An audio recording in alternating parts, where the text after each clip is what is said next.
नमस्कार। इस अंक में आप सभी का बहुत बहुत स्वागत है। कल मेरे घर पर कुछ शिक्षक बंधु आए तो थे वो जनगणना के संबंध में, लेकिन उनके साथ कुछ और शिक्षक बंधु भी साथ आए थे जो हमारा वीडियो लगातार देखते हैं। वे मुझसे मिलने आए थे और उन्होंने कुछ प्रश्न पूछा। इसके बाद हम लोगों के बीच संवाद कुछ लंबा चला। आज का वीडियो उसी डिस्कशन, उसी संवाद पर आधारित है। मुझे लगा कि इस संवाद में जो बातें की गई है, शायद वो बातें आप सभी को भी जानना जरूरी है, ताकि आपके मन में जो कुछ भी शंका चल रहा हो उसे दूर किया जा सके। उन्होंने मुझे YouTube का कुछ वीडियो दिखाया और उन वीडियोस को देखकर मैं भी थोड़ा हैरान हो गया। क्योंकि मैं सोशल मीडिया पर या YouTube हो या Facebook हो, इस पर मैं ज्यादा रहता नहीं हूँ, मेरे पास इतना वक्त नहीं होता है। जब मैंने उन वीडियोस को देखा तो मुझे लगा कि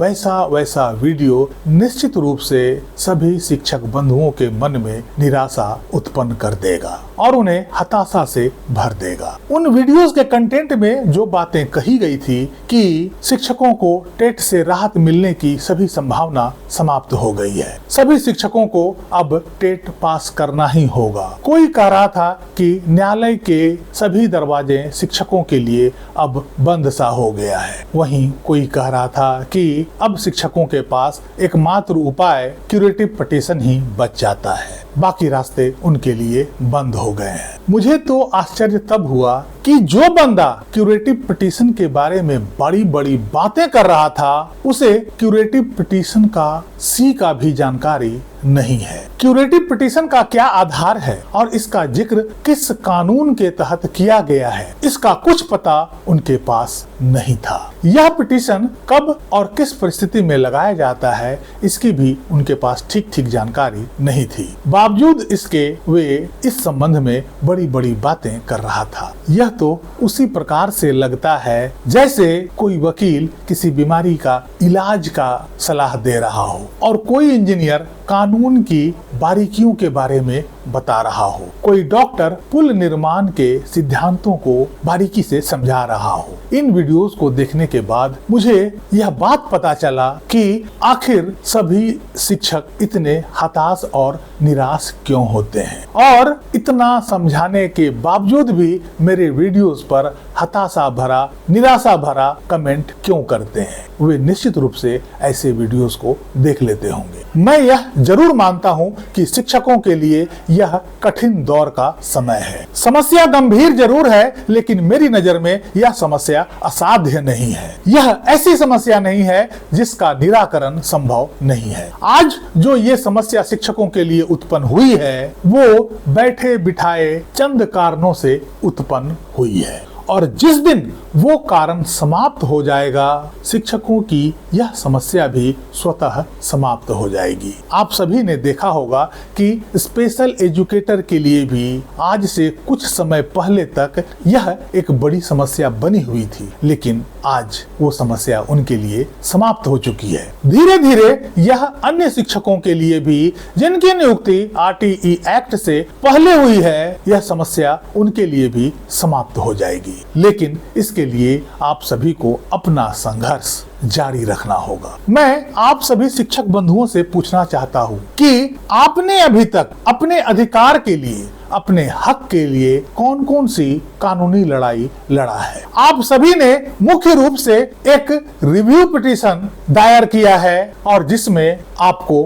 आंशिक सफलता मिली है। यह रिव्यू पिटीशन उस याचिका से संबंधित था जिस याचिका में आप पक्षकार ही नहीं थे। क्योंकि उस पिटीशन के निर्णय का असर सभी शिक्षकों पर पड़ा, इसलिए आप सभी ने मजबूरी बस रिव्यू पिटीशन को दायर किया। इसके अलावा अभी तक आपने अपनी कोई कानूनी लड़ाई नहीं लड़ी है। क्या सभी शिक्षकों को अपने हक के लिए कानूनी लड़ाई का अधिकार नहीं है? इस स्थिति में कोई यह कैसे कह सकता है कि शिक्षकों के लिए सभी न्यायिक दरवाजे बंद हो चुके हैं और केवल क्यूरेटिव पिटीशन ही एकमात्र उपाय है? क्या RTE एक्ट में जो बातें आपके लिए समस्या बना हुआ है, जो आपके जीत में अड़चन बना हुआ है, जो बड़ा बाधा उत्पन्न कर रहा है, क्या उस अड़चन को, उस बाधा को या उस कंफ्यूजन को दूर करने के लिए अभी तक कोई न्यायिक प्रयास किया गया है? क्या आरटीई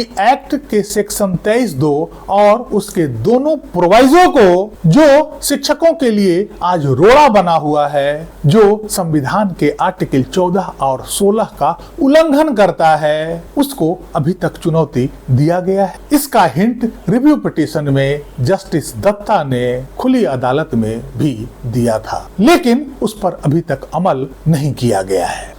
अभी रोमा वर्मा के केस में पहली बार इलाहाबाद हाई कोर्ट के लखनऊ बेंच में इसकी चुनौती जरूर दी गई है और उस पर हाई कोर्ट द्वारा केंद्र सरकार को नोटिस भी जारी किया गया है। जरा सोचिए कि जिस दिन आरटीई कानून का यह धारा अल्ट्रा वायरस साबित हो जाता है तो क्या शिक्षकों की समस्या समाप्त होगी या नहीं? जम्मू एंड कश्मीर के शिक्षकों या सरकार द्वारा यदि कोई रिट फाइल किया जाता है जिसमें इस बात को चुनौती दी जाती है कि आरटीई एक्ट वहां 31 अक्टूबर 2019 से लागू हुआ है, इसलिए उससे पहले के नियुक्त शिक्षकों पर यह लागू नहीं किया जा सकता है, क्या ऐसे में आरटीई एक्ट की व्याख्या दोबारा नहीं होगी? यह जम्मू एंड कश्मीर के शिक्षकों के लिए एक बड़ा अपॉर्चुनिटी है। यदि वहां के सरकार यह कदम उठाती है तो यह ज्यादा प्रभावशाली होगा और यदि इस आधार पर आरटीई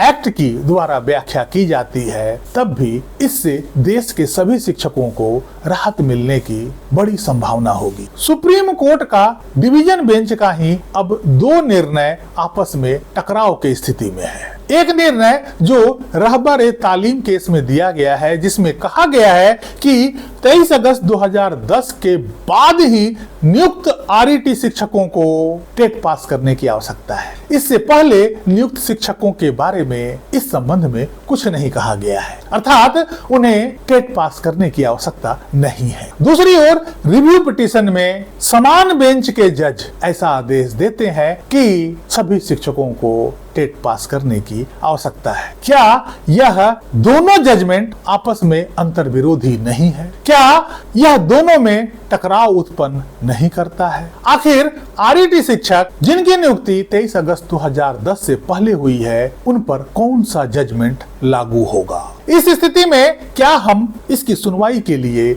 बड़ी बेंच की मांग नहीं कर सकते हैं? इसके अलावा और भी कई लीगल रेमेडीज हैं जिसे अभी तक एक्सप्लोर नहीं किया गया है, जिसे अभी उपयोग में लाया जाना बाकी है। ऐसे में कोई कैसे कह सकता है कि शिक्षकों के पास अब कोई लीगल रेमेडीज नहीं है और सभी शिक्षकों को टेट पास करना अब आवश्यक हो गया है? इसके बिना उनकी नौकरी समाप्त कर दी जाएगी। समय और आवश्यकता के अनुसार इन सभी लीगल रेमेडीज पर आगे काम करने की जरूरत है और इन सभी लीगल रेमेडीज को यदि एक्सप्लोर किया जाता है तो धीरे धीरे सभी शिक्षकों की यह समस्या समाप्त हो जाएगी। इसलिए सभी शिक्षकों से निवेदन करना चाहूंगा कि दिग्भ्रमित होने की आवश्यकता नहीं है। आप अपना संघर्ष लगातार जारी रखिए, आपकी जीत निश्चित है। जिस दिन आप अपना संघर्ष को विराम दे देंगे वहीं आपकी हार सुनिश्चित हो जाएगी। इसलिए इस मुहिम को,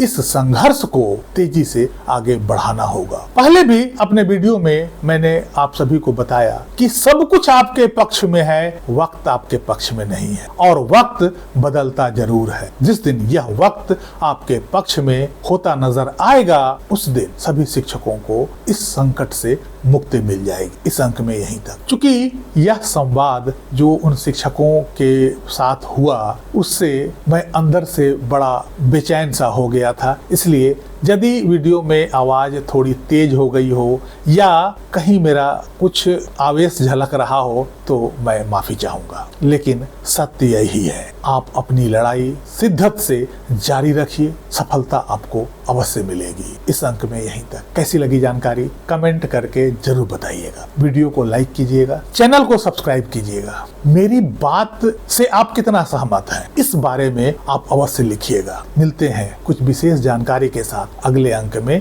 तब तक के लिए जय हिंद, वंदे मातरम।